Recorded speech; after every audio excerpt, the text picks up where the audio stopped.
Isa sila. May share ko yung sa Jeremiah 26:11. For I know the plans I have for you, declares the Lord. Plans to prosper you, not to harm you. Plans to give you hope in the future. Alam mo na may plano ako naman yung mga nararanasan mo ay sa buhay. Alam ko na ang pagpapalay ng Lord. Amen! Amen! Hindi niya kayo pababayaan. Nag-video pa naman. Hindi kayo magpalain or ano man yung mga nararanasan ng Lord at may plano. Amen. Tapos, paulit ko kay Princess yung wala lang.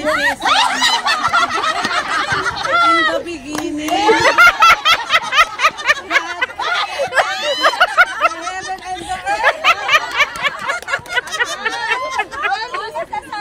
Genesis 1:1 man yun!